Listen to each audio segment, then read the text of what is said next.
Good morning, నేను స్వేచ్ఛ. Welcome to వార్తలు వాస్తవాలు. ఇవాళ న్యూస్ పేపర్స్లో ప్రధాన వార్తలు, ఆ వార్తలోని వాస్తవాలు, వాటికి సంబంధించి విశ్లేషణ చూద్దాం. ముందుగా నమస్తే తెలంగాణ దినపత్రిక. నమస్తే తెలంగాణలో మనకి ప్రధానంగా పరాక్రమ సింధూరం అంటూ మనకి మెయిన్ న్యూస్ కనిపిస్తుంది, బ్యానర్ ఐటమ్ కనిపిస్తుంది. సో పెహల్గాం ఉగ్ర దాడికి ప్రతీకారం తీర్చుకుంది భారత్. ఉగ్ర స్థావరాలను మట్టుబెట్టింది. అసువులు బాసిన బిడ్డల కోసం అమ్మ భారతి అగ్నివర్షం అంటూ ఈ పరాక్రమ సింధూరం అంటూ మనం వార్తని ప్రధానంగా గమనించవచ్చు. ఆరని చిచ్చుకు వాద్యం పోసిన అసుర గణంపై రౌద్ర నేత్రం, ఈ సశస్త్ర సింధూరం అంటూ కూడా మనం వార్తను చూడాలి. నెత్తుటి గాయం మరవలేనిదని బదులిచ్చిన బంధూకం, ఈ ఆపరేషన్ సింధూరం అంటూ ఈ ఆపరేషన్ సింధూరాన్ని పొగుడుతున్న అప్డేట్ మనకు కనిపిస్తోంది. పాక్ ఉగ్రమూకలపై నిప్పులు కురిపించిన భారత సైన్యం, 9 ఉగ్ర స్థావరాలు నేలమట్టం, 80 మంది టెర్రరిస్టుల హతం అంటూ చూస్తున్నాం. మంగళవారం అర్ధరాత్రి తర్వాత ఆపరేషన్ సింధూర్ క్షిపణుల మెరుపు దాడి జరిగింది. సో సరిహద్దు నుంచి 90 కిలోమీటర్లు పాక్ భూభాగంలోకి చొచ్చుకెళ్లి మరీ బదలా అంటూ చూస్తున్నాం. 25 నిమిషాల్లో 24 స్ట్రైక్స్. 1971 తర్వాత త్రివిధ దళాల సంయుక్త ఆపరేషన్ అంటూ కూడా మనం ప్రధానంగా ఈ వార్తని గమనించవచ్చు. ఇక్కడ మరోవైపు 25 నిమిషాలు ఈ ఆపరేషన్ జరిగింది. 24 మిసైల్స్, 9 ఉగ్ర స్థావరాలను పేల్చేసింది. సో ఇందులో 80 మంది ముష్కరులు చనిపోయినట్టుగా మనకి వార్త కనిపిస్తుంది. ఈ నేపథ్యంలో ఈ దాడికి సంబంధించిన వివరాలను navy commander Vyomika Singh, army colonel Sophia Qureshi, ఇద్దరు మహిళలు ఇక్కడ ఎక్స్ప్లెయిన్ చేస్తున్న అప్డేట్ కూడా మనకు కనిపిస్తుంది. సో ఇది పహల్గాంకు ఖచ్చితంగా ప్రతీకారం అనేది చాలా స్పష్టమవుతుంది. సో ఈ నేపథ్యంలో ఏం జరిగింది? కకావికలమైన టెర్రరిస్ట్ క్యాంపులు, ఉక్కిరి బిక్కిరైన పాకిస్తాన్ ప్రభుత్వం అంటూ కూడా మనం వార్తను గమనించవచ్చు. ముష్కరులకు సరైన గుణపాఠం. పహల్గాం మృతుల కుటుంబాలు హర్షం వ్యక్తం చేసినాయి. ఈ అటాక్ పట్ల భారత సైన్యం ధైర్య సాహసాలకు జేజేలు, పలు చోట్ల జనం సంబరాలు జరుపుకున్న అప్డేట్ కనిపిస్తుంది. సైనిక దాడిపై ప్రపంచ దేశాలతో సంప్రదింపులు, దౌత్య చర్చల్లో ఢిల్లీ బిజీ అంటూ చూస్తున్నాం. సో ఈ నేపథ్యంలో దేశవ్యాప్తంగా కూడా హై అలర్ట్ కొనసాగుతుంది. ఆపరేషన్ అభ్యాస్ పేరిట మాక్ డ్రిల్ సక్సెస్ అయిందని కూడా మనకి ఇక్కడ అప్డేట్ కనిపిస్తుంది. సో ఒక్కసారి క్లియర్గా గమనించినట్లయితే, సింధూరం నుదుటన దిద్దితే తిలకం, పాపిట పెడితే సౌభాగ్యం. అదే సింధూరం ఇండియన్ ఆర్మీ దిద్దుకుంటే అది వీర తిలకం అంటూ కూడా చూస్తున్నాం. సో భారత సేన పరాక్రమ కాళికైంది. పహల్గాంలో ఏప్రిల్ 22న 26 మందిని ఊచకోత కోసిన ఉగ్రమూకల వెన్ను విరిచింది. సరిగ్గా 15 రోజులకు బదలా తీర్చుకుంది. మంగళవారం నడిరాత్రి తర్వాత మెరుపు దాడితో భారత్ ఆటంకవాదుల అంతు చూసింది. పాక్ భూభాగంలోకి వెళ్లి మరీ క్షిపణులతో విరుచుకుపడింది. ఉగ్ర సామ్రాజ్యపు ఆయువు పట్టు మీద చావు దెబ్బ కొట్టింది. పాక్ పీచమనింది. పహల్గాంలో ఆడబిడ్డలు కోల్పోయిన మాంగళ్యానికి ఉగ్రవాదుల రుధిర ధారల మధ్య తీర్చుకున్న ఈ ప్రతీకారానికి పెట్టిన పేరు ఆపరేషన్ సింధూర్ అంటూ మనకి ఇక్కడ మనం చూస్తున్నాం. సో ఉన్మాదుల దాడి మహిళలకు కన్నీళ్లను మిగిలిస్తే దానికి అదే నారీ శక్తితో భారత్ బదులిచ్చిందనే విషయాన్ని కూడా మనం ఇక్కడ గమనించాలి. సశస్త్ర బలగాల మీడియా బ్రీఫింగ్ కు మహిళా సైనికాధికారులే నేతృత్వం వహించడం ఆపరేషన్ సింధూర్ను మరింత సార్థకం చేసింది. ఉగ్ర మూకల్ని సైన్యం ఎలా మట్టుబెట్టిందో army colonel Sophia Qureshi, wing commander Vyomika Singh మీడియాకు వివరిస్తుంటే సైనిక దుస్తుల్లోని ఆది పరాశక్తులుగా కనిపించారు. సైన్యం సాహసానికి దేశం జేజేలు పలికింది. సంఘీభావ సందేశాలతో మాధ్యమాలన్నీ కూడా హోరెత్తాయనేది మనకు కనిపిస్తుంది. సో ఈ నేపథ్యంలో అయితే కథ ముగియలేదు. సరిహద్దు వెంబడి కవ్వింపులు ఆగలేదు. సహనం నశిస్తే సమరానికైనా సిద్ధమేననుంది భారత్. పిక్చర్ అభి బాకీ హై అంటూ సో మనకి ఇంకా మిగతా మరిన్ని అప్డేట్స్ కూడా ఉన్నాయి. సో ఈ నేపథ్యంలో గర్వించదగ్గ క్షణమిది అంటూ మనం చూస్తున్నాం వార్త. భద్రతా దళాల చర్యపై ప్రధాని ప్రశంసలు అంటూ చూస్తున్నాం. రాష్ట్రపతితో భేటీ, కేబినెట్ సమావేశం, ఆపరేషన్ సింధూర్ పై మోదీ వివరణ. ధోవల్, రాజ్నాథ్తోనూ వేరువేరుగా సమావేశమయ్యారు. నేపాల్, పాక్ సరిహద్దు రాష్ట్రాల సీఎంలు, డీజీపీలతో అమిత్ షా మంతనాలు జరిపారు. సో ఈ నేపథ్యంలో మనం ఒక్కసారి ఇక్కడ ఫోటోగ్రాఫ్ గమనిస్తే, బహావల్పూర్లో జైషే మహమ్మద్ కార్యాలయం ధ్వంసమైంది. సో దీని మీద కూడా అటాక్ చేసింది భారత్. దానికి సంబంధించిన ఫోటోగ్రాఫ్ కూడా మనకి ఇక్కడ కనిపిస్తుంది. ఇక మరోవైపు ఎల్ఓసి వెంట కాల్పులకు తెగబడ్డాయి పాక్ రేంజర్స్. దానికి సంబంధించిన అప్డేట్ చూస్తున్నాం. ఇందులో 15 మంది పౌరులు చనిపోయినట్టుగా మనకి ఇక్కడ అప్డేట్ అందుతోంది. సో ఇంకొక వైపు మనం గమనించినట్లయితే ఇక్కడ చాలా క్లియర్గా సో 9 స్థావరాల్లో ఎక్కడెక్కడ అటాక్స్ చేసింది ఉగ్ర స్థావరాల మీద భారత్ అనే దానికి సంబంధించి మనకి ఇక్కడ పూర్తి డీటెయిల్స్ కనిపిస్తున్నాయి.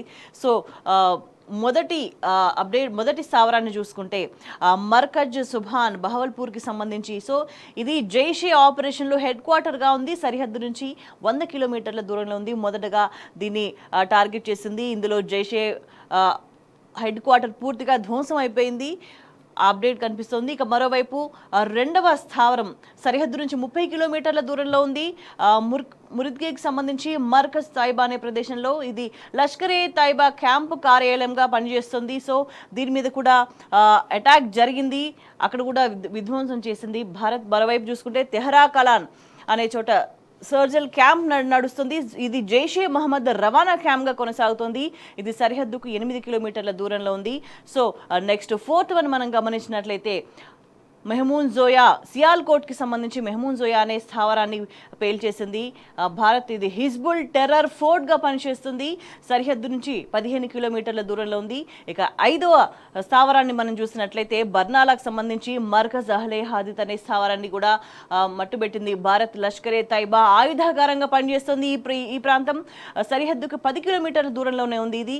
ఇక మరోవైపు 6వ స్థావరాన్ని చూస్తే కోట్లీకి సంబంధించి మర్కజ్ అబ్బాస్ అనే స్థావరాన్ని కూడా పేల్చేసింది భారత్. జైషే బాంబర్ క్యాంప్గా పనిచేస్తుంది. ఈ స్థావరం సరిహద్దు నుంచి 35 కిలోమీటర్ల దూరంలో ఉంది. ఇక మరోవైపు నెక్స్ట్ 7th వన్ మనం గమనించినట్లయితే సరిహద్దు నుంచి 35 కిలోమీటర్ల దూరంలో కోట్లీ ప్రాంతంలో మస్కర్ రహీల్ షహీద్ అనే స్థావరాన్ని కూడా పేల్చేసింది. ఇది హిజ్బుల్ ముజాహిదీన్ శిబిరంగా కొనసాగుతోంది. ఇక 8వ ప్రదేశానికి సంబంధించి సరిహద్దు నుంచి 30 కిలోమీటర్ల దూరంలో ఉంది. ముజఫరాబాద్ సంబంధించి షవాయి నల్లా స్థావరాన్ని పేల్చేసింది భారత్. లష్కరే తైబా ట్రైనింగ్ క్యాంప్గా పనిచేస్తోంది ఈ స్థావరం. మరోవైపు 9వ స్థావరాన్ని చూస్తే సరిహద్దుకి 30 కిలోమీటర్ల దూరంలో ఉంది. ముజఫరాబాద్లోని సయ్యద్నా బిలాల్ అనే స్థావరం, ఇది కూడా జైషే మహమ్మద్ రవాణా క్యాంప్గా పనిచేస్తుంది. మొత్తంగా చూసుకుంటే పూర్తి స్థాయిలో ఏవేవైతే ఉగ్రవాద స్థావరాలుగా ఉన్నాయో వాటన్నింటి పని కూడా భారత్ పట్టిందనేది ఇక్కడ మనకి చాలా స్పష్టంగా అర్థమవుతుంది. దానికి సంబంధించి మనకి ఇక్కడ మ్యాప్ వైజ్గా కూడా మనకి పూర్తి స్థాయిలో డీటెయిల్స్ కూడా కనిపిస్తున్నాయి. ఎక్కడెక్కడ ఈ అటాక్స్ జరిగినాయనే దానికి సంబంధించి పూర్తి డీటెయిల్గా మనకి ఇక్కడ కనిపిస్తుంది. ఇక మరోవైపు ఈ ఆపరేషన్ సింధూర్ సరైన పేరు అంటూ నేవీ అధికారి వినయ్ నర్వాల్ సతీమణి హిమాన్షి మాట్లాడిన మాటలు చూస్తున్నాం. ఉగ్రవాదాన్ని అంతం చేయాలన్న లక్ష్యంతోనే నా భర్త ఆర్మీలో చేరారు, ఆయన లేకపోయినా ఆ స్ఫూర్తి ఉంది, అమాయకులను బలిగొన్న వారికి పడిన శిక్షను చూసి ఆయన ఆత్మ శాంతించి ఉంటుంది అంటూ ఆపరేషన్ సింధూర్ పేరు సరిగ్గా సరిపోయింది అంటూ పెహల్గాం ఉగ్రదాడిలో నేవీ అధికారి వినయ్ నర్వాల్ చనిపోయారు. ఆయన సతీమణి చేసిన వ్యాఖ్యలివి. సో ఈ ఘటన కూడా అందరినీ కలిచివేసింది. ఏప్రిల్ 22న జరిగిన దాడి పెహల్గాంలో. సో ఆ తర్వాత సరిగ్గా 15 రోజుల తర్వాత భారత్ ప్రతీకారాన్ని తీర్చుకుంది. సో దీనికి ఆపరేషన్ సింధూర్ అనే పేరు పెట్టింది.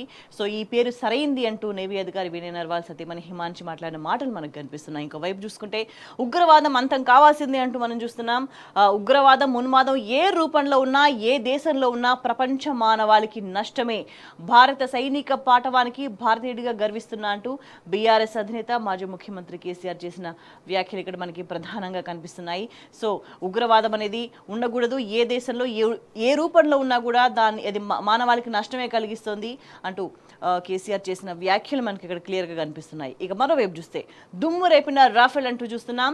సో మొన్న జరిగిన పరిణామాలకు సంబంధించి పాక్ వెన్నులో వణుకు పుట్టించిన ఆపరేషన్ సింధూర్ అంటూ చూస్తున్నాం. తొలిసారి ఫ్రెంచ్ మేడ్ ఫైటర్ జెట్స్ వినియోగించారు ఇందులో. సో దాయాది ఆర్మీ తేరుకునే లోపే అంతా గాయబ్ చేసిన పరిస్థితి కనిపిస్తుంది. సో త్రివిధ దళాల ఆపరేషన్ జరిగిన తీరు అబ్బురమే అంటూ కూడా ప్రపంచం అంతా కూడా ప్రశంసిస్తున్న ఆ సందర్భాలు మనకి ఇక్కడ చాలా క్లియర్గా కనిపిస్తున్నాయి. సో ఈ నేపథ్యంలో మిడ్ నైట్లో ఏవో రైమంటూ వస్తున్నట్టు రాడార్లో అలర్ట్ మెసేజ్ వచ్చింది. ఏమైందో అని చూస్తే కొన్ని డ్రోన్స్ ఎదురుగా వస్తున్నాయి, వాటి సంగతి ఏంటో చూద్దామని ట్రాకింగ్ వ్యవస్థను వాటి మీదకు మళ్లించారు. సో అట్లా రాడార్తో సహా వాళ్ళ దృష్టి అటువైపుకు మళ్లిందో లేదో ఇటు నుంచి కొన్ని యుద్ధ విమానాలు మూకుమ్మడిగా అటాక్ను ప్రారంభించాయి. లిప్తపాటులో క్షిపణి ప్రయోగాలు, బాంబుల మూత. అయ్యో ఏమైందోనని వాళ్ళు తేరుకున్నారో లేదో అంతకు ముందు ఊరికొచ్చిన డ్రోన్స్ క్లిక్మంటూ ఫోటోలు, వీడియో రికార్డింగ్స్ చేసేసాయి. ప్రతిదాడికి సిద్ధమవుదామని అనుకుంటుండగానే ఇటు విమానాలు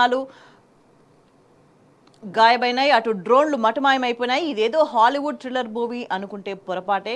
సో మంగళవారం అర్ధరాత్రి దాటిన తర్వాత త్రివిధ దళాలు చేపట్టిన ఆపరేషన్ సింధూర్ జరిగిన తీరు ఎట్లా ఉందో మనకి ఇక్కడ చాలా స్పష్టంగా కనిపిస్తుంది. సో రాఫెల్ యుద్ధ విమానాలు ఇక్కడ దుమ్ము రేపాయని చెప్పొచ్చు. సో ఈ ఘటనలో మసూద్ అజార్కు చావు దెబ్బ తగిలిందనే అప్డేట్ కూడా మనకి ఇక్కడ కనిపిస్తుంది.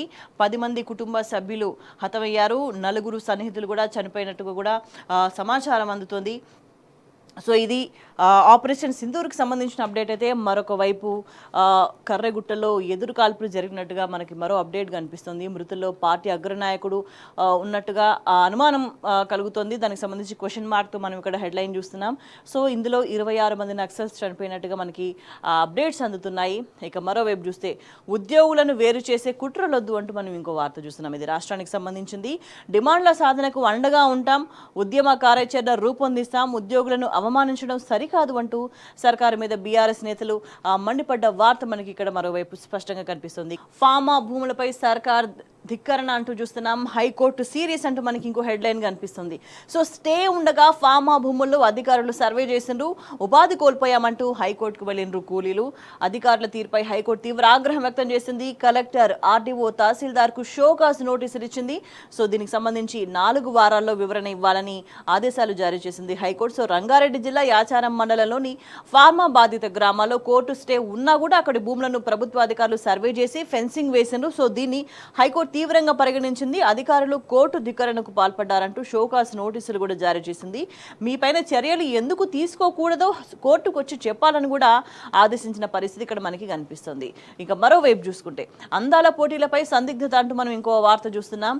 ఆపరేషన్ సింధూర్ నేపథ్యంలో కమ్ముకున్న యుద్ధ మేఘాలంటూ చూస్తున్నాం. సో భారత్ పాక్ ఉద్రిక్తతల నేపథ్యంలో మొత్తం 200 విమాన సర్వీసులు రద్దయినాయి. సో ఇప్పటిదాకా 88 దేశాల భామల హైదరాబాద్కు వచ్చినట్టుగా అంచనా వేస్తున్నారు. సో ఈ నేపథ్యంలో మరి 200 విమాన సర్వీసులు రద్దయితే మరి మిగతా వాళ్ళ రాక పరిస్థితి ఏంటనే దానికి సంబంధించి అనుమానాలు నెలకొన్నాయి. షెడ్యూల్ మారుస్తారా లేదంటే కొనసాగిస్తారా అనే దానికి సంబంధించి ఇవాళ నిర్ణయం ప్రకటించే అవకాశాలు మరోవైపు ఇక్కడ స్పష్టంగా కనిపిస్తున్నాయి. సో మిగతా అప్డేట్స్ ఒకసారి మనం మరింత వివరంగా డీటెయిల్స్లోకి వెళ్తే కనుక మనకి ఇక్కడ ఫోటోగ్రాఫ్స్తో కూడిన అప్డేట్స్ చాలా క్లియర్గా కనిపిస్తున్నాయి. సో మంగళవారం అర్ధరాత్రి తర్వాత ఆపరేషన్ సింధూర్ పేరిట భారత సైన్యం చేసిన మెరుపు దాడిలో ధ్వంసమైన ముజఫరాబాద్లోని ఉగ్రవాదుల స్థావరాలు ఉంటూ మనకి ఫోటోగ్రాఫ్స్ కనిపిస్తున్నాయి. సో ఇక్కడ ఏ విధంగా ఉగ్ర స్థావరాలు ధ్వంసమైనాయనే దానికి సంబంధించి మనం ఫొటోస్ గమనిస్తున్నాము.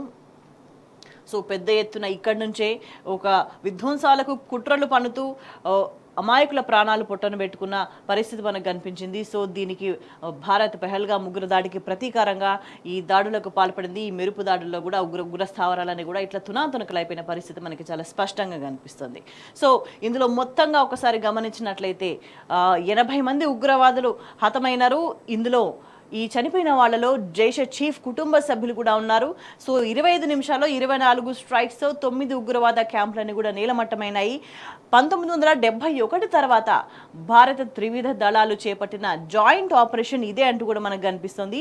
సో ఈ నేపథ్యంలో ఎల్ఓసిలో మళ్ళీ పాక్ రేంజర్లు కాల్పులకు తెగబడ్డారు. సో ఇందులో 13 మంది భారత పౌరులు చనిపోయినట్టుగా మనకి వార్తలు అందుతున్నాయి. సో ఈ దాడుల్లో 50 మందికి పైగా గాయాల పాలైనట్టుగా కూడా మనకి కనిపిస్తుంది. సో ఇక్కడ మనం గమనిస్తే ఒక్కసారి పాకిస్తాన్లోని మురిద్కేలో భారత సైన్యం దాడి చేసిన ఉగ్రవాద స్థావరంలో మంటలు చెలరేగుతున్న ఫోటోగ్రాఫ్ కూడా మనకి ఇక్కడ కనిపిస్తుంది. ఈ నేపథ్యంలో దేశవ్యాప్తంగా హై అలర్ట్ కొనసాగుతోంది. సో ఆపరేషన్ సింధూర్ నేపథ్యంలో జమ్మూ, శ్రీనగర్, ధర్మశాల, లేహ్, అమృత్సర్ సహా దేశవ్యాప్తంగా 18 విమానాశ్రయాలను మూసేశారు. 200కు పైగా విమానాలను రద్దు చేశారు. యూపీలో రెడ్ అలర్ట్ ప్రకటించారు. సరిహద్దు రాష్ట్రాల సీఎంలతో బుధవారం అమిత్ షా అత్యవసర భేటీ నిర్వహించారు. సెలవుల్లో ఉన్న పారామిలిటరీ బలగాలను వెనక్కు రమ్మని ఆదేశించారు. రాష్ట్రపతి ద్రౌపది ముర్మును కలిసిన ప్రధాని మోదీ ఆపరేషన్ కు సంబంధించి వివరాలు వెల్లడించారు. అంతకుముందు జరిగిన కేబినెట్ భేటీలో మాట్లాడిన ప్రధాని ఆపరేషన్ సింధూర్ పై స్పందిస్తూ మనందరం ఇది గర్వించదగ్గ క్షణమని పేర్కొన్నారు. దాడుల నేపథ్యంలో ప్రధాని విదేశీ పర్యటనలు రద్దయినాయి. మరోవైపు పాకిస్తాన్లోని పంజాబ్ ప్రావిన్స్ సహా పలు ప్రాంతాల్లో స్కూళ్లకు సెలవులు ప్రకటించారు. మెడికల్ ఎమర్జెన్సీ విధించారు. సైన్యానికి సెలవులు రద్దు చేశారు. కర్తార్పూర్ కారిడార్తో పాటు ఎయిర్పోర్ట్లు, రైల్వే స్టేషన్స్ ను కూడా మూసేశారు. పాక్లోని భారత రాయబారికి అక్కడి ప్రభుత్వం సమన్స్ కూడా జారీ చేసిన సందర్భం మనకి ఇక్కడ కనిపిస్తుంది. సో మరోవైపు మనం గమనించినట్లయితే ఎస్, శభాష్ ఆర్మీ అంటూ మనకు కనిపిస్తోంది. ఆపరేషన్ సింధూర్పై పార్టీలకు అతీతంగా ప్రశంసల జల్లు కురిసింది. సైన్యం పరాక్రమంపై పొగడ్తల జల్లు కురిసింది. సో ఇక్కడ పెహల్గాంలో అమాయక సోదరులను క్రూరంగా చంపిన ఘటనకు భారత్ ఇచ్చిన ప్రతిస్పందనే ఆపరేషన్ సింధూర్ అన్నారు కేంద్ర హోంమంత్రి అమిత్ షా. మరోవైపు మన అమాయకులను చంపిన వాళ్లను మాత్రమే మేము చంపాం, మన చర్య చాలా వివేచనతో తీసుకుంది, టెర్రరిస్టుల నైతిక స్థైర్యాన్ని దెబ్బతీయడమే లక్ష్యంగా కేవలం వారి శిబిరాలపైనే దాడులు చేశామంటూ కేంద్ర రక్షణ మంత్రి రాజ్నాథ్ సింగ్ వ్యాఖ్యలు మనకు కనిపిస్తున్నాయి. సో మరోవైపు ఉగ్రవాదం పట్ల ప్రపంచం అస్సలు దయని చూపనేకూడదు అంటూ కేంద్ర విదేశాంగ మంత్రి జయశంకర్ వ్యాఖ్యలు చూస్తున్నాం. సో జాతీయ ఐక్యత సంఘీభావం ప్రస్తుతం అవసరం, ఉగ్రవాదానికి వ్యతిరేకంగా భారత్ దృఢమైన జాతీయ విధానాన్ని కలిగి ఉందంటూ కాంగ్రెస్ అధ్యక్షుడు మల్లికార్జున ఖర్గే వ్యాఖ్యలు మనం చూస్తున్నాం. సో ఉగ్రవాదానికి వ్యతిరేకంగా భారత సైన్యం చేపట్టిన ఆపరేషన్లో సైన్యానికి దేశానికి తమిళనాడుకు అండగా తోడుగా ఉంటుంది అంటూ తమిళనాడు సీఎం స్టాలిన్ వ్యాఖ్యలు చూస్తున్నాం. జై హింద్ జై ఇండియా అంటూ పశ్చిమ బెంగాల్ సీఎం మమతా బెనర్జీ కామెంట్స్ కూడా చూస్తున్నాం. దేశమంతా ఉగ్రవాదానికి వ్యతిరేకంగా నిలబడింది, భారత సైన్యం శౌర్య పరాక్రమాలు దేశం మొత్తాన్ని గర్వించేలా చేశాయంటూ బీహార్ సీఎం నితీష్ కుమార్ కామెంట్స్ చూడొచ్చు. ఉగ్రవాదానికి వ్యతిరేకంగా భారత సైన్యం చేస్తున్న ఈ పోరాటానికి 140 కోట్ల మంది భారతీయులు అండగా ఉంటారు, భారత్కు జయమంటూ ఆప్ జాతీయ కన్వీనర్ అరవింద్ కేజ్రీవాల్ కామెంట్స్ చూస్తున్నాం. ఇక మరో పెహల్గాం దాడి ఇంకెప్పుడు జరగకుండా పాకిస్తాన్కు గట్టి గుణపాఠం నేర్పించాలి, ఆ దేశ ఉగ్రవాద మౌలిక సదుపాయాలను పూర్తిగా నాశనం చేయాలి, జై హింద్ అంటూ ఏఎంఐఎం చీఫ్ అసదుద్దీన్ ఓవైసీ చేసిన వ్యాఖ్యలు కూడా మనం చూస్తున్నాం.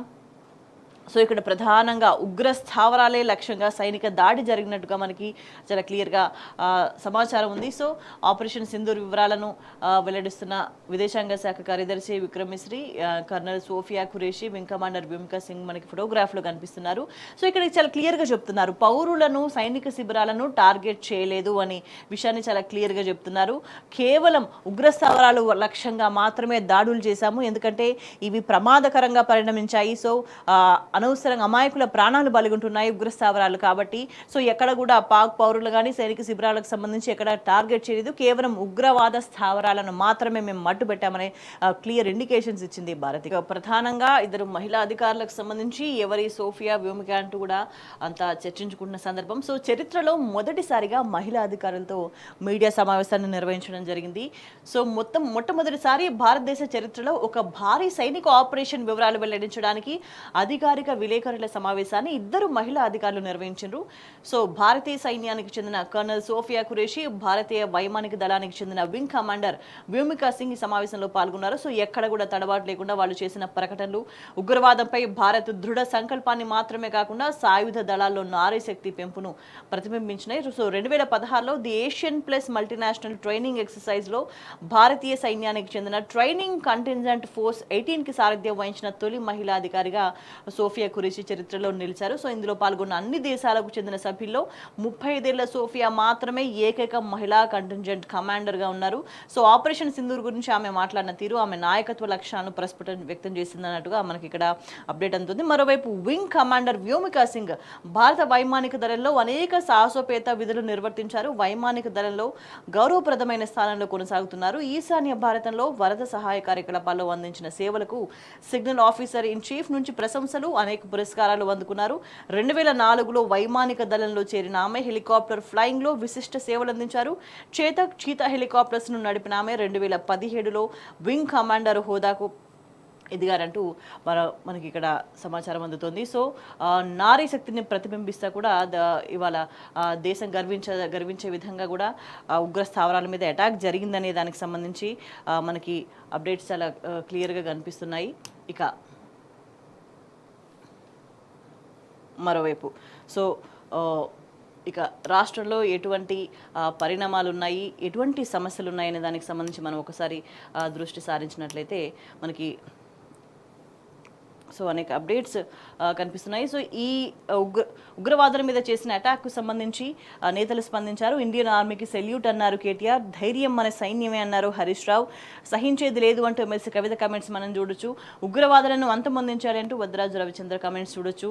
సో ఉగ్రవాదం అంతం కావాల్సింది అంటూ వేముల ప్రశాంత్ రెడ్డి వ్యాఖ్యలు, కూగటి వేళతో పెకిలించాలంటూ నిరంజన్ రెడ్డి చేసిన కామెంట్స్ చూస్తున్నాం. దేశ భద్రతే ముఖ్యమంటూ వినోద్ కుమార్ చేసిన వ్యాఖ్యలు మనకి ఇక్కడ కనిపిస్తున్నాయి. సో ఉద్యోగులు సెలవులు రద్దు చేసుకున్నట్టు సీఎం రేవంత్ రెడ్డి పిలుపునిచ్చారు. దానికి సంబంధించిన అప్డేట్ కూడా మనకి ఇక్కడ ప్రధానంగా కనిపిస్తుంది. దెన్ ఇంకా రాష్ట్ర పరిణామాలకు సంబంధించి. సో ఉద్యోగులను వేరు చేసే కుట్ర రద్దు అంటూ మనం వార్త చూస్తున్నాం. డిమాండ్ల సాధనకు బాసట ఇచ్చారు. కార్యాచరణ రూపొందిస్తామంటూ మాజీ మంత్రి శ్రీనివాస్ గౌడ్ వ్యాఖ్యలు మనం గమనించవచ్చు. ఉద్యోగులను అవమానిస్తారా అంటూ శాసన మండలి మాజీ చైర్మన్ స్వామిగౌడ్ మండిపడ్డారు. సీఎం రేవంత్ వ్యాఖ్యలతో రక్తం మరుగుతుంది అంటూ మాజీ ఎమ్మెల్సీ పాతూరి కమెంట్స్ మనం చూడొచ్చు. ఉద్యోగులు చేస్తామంటేనే డబ్బులు ఇస్తారా అంటూ కూడా క్వశ్చన్ చేసిండ్రు. ఉద్యోగులు చేసి మాజీ చైర్మన్ దేవి ప్రసాద్ దీనికి సంబంధించి నిలదీసిన వార్త మనకి ఇక్కడ కనిపిస్తుంది. ఇక్కడ చాలా క్లియర్గా ఉద్యోగులకు డబ్బులు లేవు కానీ అందాల పోటీలకు ఉంటాయంటూ స్వామిగౌడ్ ప్రశ్నించిన సందర్భం చూస్తున్నాం. సో రేవంత్ రెడ్డిది శాడిజం అంటూ దేవి ప్రసాద్ చేసిన వ్యాఖ్యలు మనం గమనిస్తున్నాం. ఉద్యోగుల రక్తం మరిగిపోతుంది అంటూ మనం ఇంకో అప్డేట్ చూస్తున్నాం. సో సీఎం రేవంత్ రెడ్డి చేసిన వ్యాఖ్యల వల్ల తెలంగాణ ఉద్యోగుల రక్తం సలసలా మరిగిపోతుందని, ఉద్యోగులను రాక్షసులుగా చిత్రీకరిస్తారంటూ మాజీ ఎమ్మెల్సీ పాతూరు సుధాకర్ రెడ్డి ధ్వజమెత్తిండ్రు. చర్చలు జరపకుండా ఉద్యోగుల పట్ల సీఎంకు అంత ఉక్రోషం ఎందుకని కూడా క్వశ్చన్ చేసిండ్రు. ఉద్యోగులకే ఉండాలి కానీ సీఎంకు ఎందుకని నిలదీసిండ్రు. ఉక్రోషం ఉద్యోగులకు డబ్బులు ఇవ్వాల్సిన డబ్బులకు సంక్షేమ పథకాలకు లింక్ పెట్టడం ఏంటని కూడా మండిపడ్డారు. సీఎం కూడా ఒక ఉద్యోగే కదా అంటూ ఆయన మాత్రం జీతం ఎందుకు తీసుకుంటున్నారంటూ ప్రశ్నించిన సందర్భం కనిపిస్తుంది. ఇక మరోవైపు చూసుకుంటే CM Revanth Reddy failure CM అంటూ ఇంకో వార్త చూస్తున్నాం. పాలన చేత కాకపోతే పదవి నుంచి దిగిపో, ధాన్యం కొనుగోలులో పూర్తిగా విఫలమైన రేవంత్ సర్కార్ అంటూ చూస్తున్నాం. మాజీ మంత్రి హరీష్ రావు చేసిన కమెంట్స్ ఇవి. సిద్దిపేట జిల్లా ఇర్కోడులో రైతులను పరామర్శించను, ఆ తర్వాత ఈ కమెంట్స్ చేసిండ్రు హరీష్ రావు. ఇక మరోవైపు చూసుకుంటే 57 డిమాండ్లను పరిష్కరించాలి అంటూ చూస్తున్నాం. ఉద్యోగ సంఘాల జేసీ నేతలు డిమాండ్ చేస్తున్న పరిస్థితి మనకి చాలా క్లియర్గా కనిపిస్తుంది. ఇక మరోవైపు చూసుకుంటే పాలనలో రేవంత్ రెడ్డి ఫెయిల్యూర్ అంటూ ఇంకో అప్డేట్ చూస్తున్నాం. రాష్ట్రం పరుగు దిశలా వ్యాఖ్యలు ఉన్నాయి. అందాల పోటీలు కాదు, ఫెయిల్యూర్ సీఎంల పోటీలు పెట్టాలి అంటూ మాజీ మంత్రి వేముల ప్రశాంత్ రెడ్డి చేసిన కమెంట్స్ మనకి ఇక్కడ కనిపిస్తున్నాయి. మరోవైపు చూసుకుంటే బీసీ బిడ్డల గోస బీజేపీకి పట్టదా అంటూ మనం ఇంకో అప్డేట్ చూస్తున్నాం. సో పేరుకు బీసీల పార్టీ అని ప్రచారం, బాసరలో బీసీ స్టూడెంట్స్కు అన్యాయంపై నోరు మెదపరేమంటూ కూడా ప్రశ్నించారు. అమ్మవారి ప్రతిష్టను భ్రష్టు పట్టిస్తున్న స్వామీజీకి ఆ పార్టీ మద్దతు ఇస్తోంది. అక్కడ లోహిత్ కేసులో స్వామీజీని తీసుకెళ్లాక పోలీసులకు బీజేపీ ఎంపీ ఎమ్మెల్యేలు ఫోన్లు చేశారు. ఆ పార్టీ నేతల ఒత్తిడితో స్వామీజీని పోలీసులు వదిలేశారంటూ మనకు అప్డేట్ కనిపిస్తుంది. ఉన్నతాధికారుల్లో అసహనం నెలకొంది. సో బీజేపీ నేతలు అమ్మవారి వైపు ఉంటారా, ఆంధ్ర స్వామీజీని సపోర్ట్ చేస్తారా అంటూ నిలదీస్తున్న పరిస్థితి కనిపిస్తుంది. సో బాధిత బీసీ విద్యార్థులకు న్యాయం చేయాలని డిమాండ్ పెరుగుతున్న అప్డేట్ ఇక్కడ మనకి చాలా క్లియర్గా కనిపిస్తుంది. సో ఈ నేపథ్యంలో ఆరోపణలు చేస్తున్న వాళ్ళపై చర్యలు తీసుకోండి అంటూ బాసర ఆలయ అర్చక సిబ్బంది అడుగుతున్న పరిస్థితి మనకి చాలా క్లియర్గా కనిపిస్తుంది. సో ప్రధానంగా బాసర వేద పాఠశాలలో అక్రమాలకు సంబంధించి చర్యలు ఏవి అంటూ కూడా క్వశ్చన్ చేస్తున్న సందర్భం చూస్తున్నాం. భక్తులను తప్పుదో పట్టిస్తున్న విద్యానందగిరి అంటూ చూస్తున్నాం. శ్రీ వేద భారతి పీఠంపై సమగ్ర విచారణ చేయాలి అంటూ బీఆర్ఎస్ నాయకురాలు రమాదేవి డిమాండ్ చేసిన అప్డేట్ మనకి ఇక్కడ చాలా క్లియర్గా కనిపిస్తుంది. సో ఇంకా అనేక పరిణామాలకు సంబంధించి మనం వివరంగా చర్చ